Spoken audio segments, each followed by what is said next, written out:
ప్రపంచవ్యాప్తంగా 59 కోట్ల మంది, మన దేశంలో 9 కోట్ల మంది మధుమేహంతో బాధపడుతున్నారని ప్రపంచ ఆరోగ్య సంస్థ వెల్లడించింది. ప్రతి 7గురిలో ఒకరు డయాబెటిస్ తో బాధపడుతున్నారు. భవిష్యత్తులో ప్రతి 7గురిలో 4 అయ్యే అంచనా. డయాబెటిస్ మీద పూర్తి అవగాహన అందించి డయాబెటిస్ నుంచి తెలుగు ప్రజలను కాపాడే ప్రయత్నం చేస్తోంది సుమన్ టీవీ.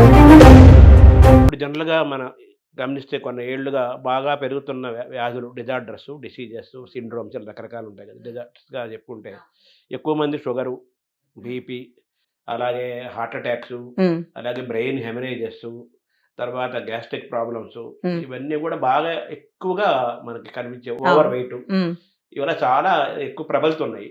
దానికి మన ఎలోపతిక్ ద్వారా ఒక్కొక్క ఆర్గానిక్ కూడా ఒక స్పెషలైజేషన్ వచ్చేసింది. ఈరోజు ఆయుర్వేదం ద్వారా ఈ షుగరు, బీపీ ఇటువంటి వాటికి ఎలా మనం దాన్ని నయం చేయవచ్చు, కంపారిటివ్గా మనం మిగతా వైద్యంతో పోల్చుకుంటే ఆయుర్వేదం యొక్క ప్రత్యేకత ఏంటి వీళ్ళని నయం చేయటం? చాలా డిజార్డర్స్ ఇప్పుడు మీరు చెప్పేవన్నిటిని కూడా ఆధునికంగా మనం లైఫ్ స్టైల్ డిజార్డర్స్ అంటున్నాం. ఎందుకంటే జీవన విధానంలో వచ్చిన మార్పుల్లో ఈ అనారోగ్యాలు ఎక్కువగా కనపడుతున్నాయి.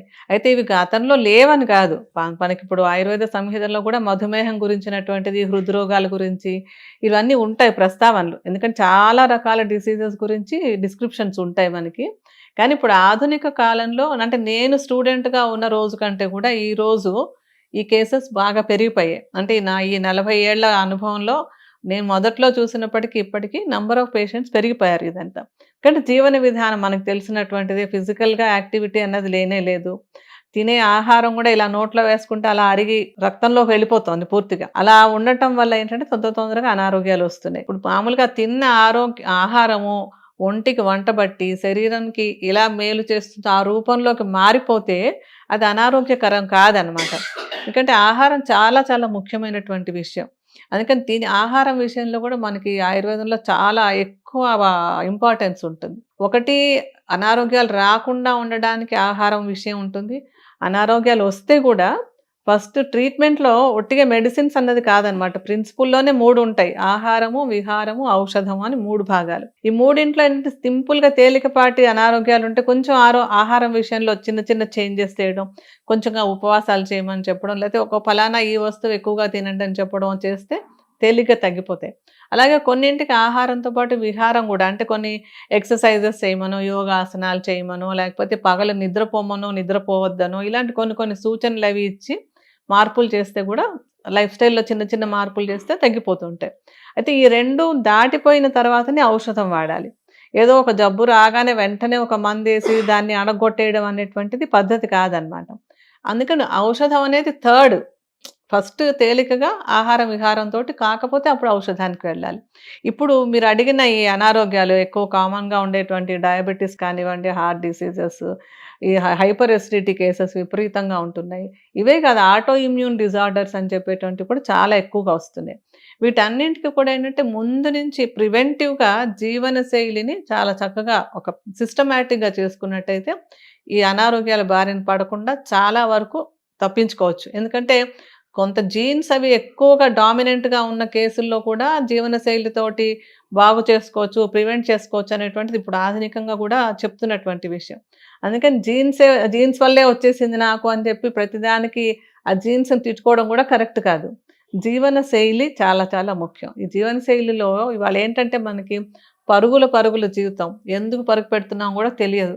హడావిడి పడిపోతూ ఏదో ఉద్యోగం అవ్వనివ్వండి, ఇంకేదో అవ్వనివ్వండి, ఎంతసేపు ఇంకేదో దాని గురించి పరుగులు పెడుతూ ఈ శరీరం ఇది ఎంత ముఖ్యం, ఇంత పని చేయాలంటే ఈ శరీరం కదా కావాలనేటువంటి ఆలోచన ఎవరికి కలగటలేదు.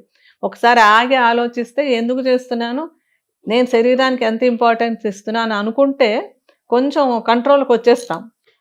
ఒత్తిడికి గురవుతున్నారు బాగా. ఇప్పుడు లక్షలు సంపాదించుకోవడం కోసం అని చెప్పి ఉద్యోగాలకు వెళ్తున్నప్పుడు ఆ ఉద్యోగాల్లో ఎంతెంత ఒత్తిడి ఉంటుంది. పొద్దున మొదలెడితే అర్ధరాత్రి దాకా పనులు చేస్తున్నారు.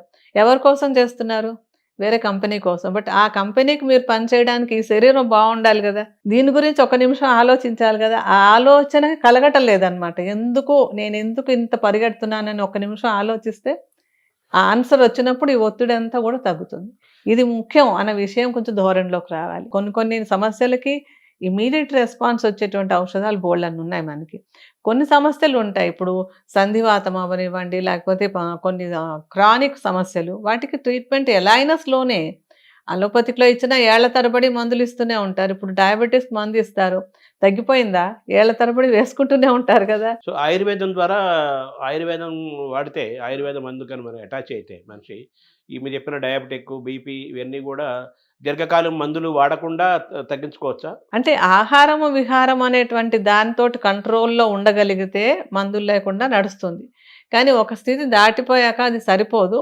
కాక ఆహారం, విహారం జాగ్రత్తగా ఉంచేసుకుని జీవించడం అనేది ఈ రోజుల్లో ఎవరికీ సాధ్యపడదు. సో ఆయుర్వేద ఔషధాలు వాడుకోవాల్సొస్తుంది. ఆయుర్వేద ఔషధాలతో తప్పనిసరిగా దాన్ని కంట్రోల్‌లో ఉంచొచ్చు. ఎందుకంటే ఇప్పుడు ఆయుర్వేదంలో ఎక్కడ కూడా ఇంకొక పాయింట్ అండి. కొంత ఇంప్రెషన్ ఏంటంటే అన్ని జబ్బులకి ఆయుర్వేదంలో ఏదో ఒక మందిస్తే మొత్తం తగ్గిపోతుంది అనేటువంటి ఇంప్రెషన్ మనకి ఎక్కడ ఋషులు కూడా ఇవ్వలేదు. కొన్ని అనారోగ్యాలు యాప్యం అంటాం. అంటే వాటిని మందులతో కంట్రోల్‌లో ఉంచగలం గానీ పూర్తిగా మాయం చేయలేమనేటువంటిది శాస్త్రం చెప్పినటువంటి మాట.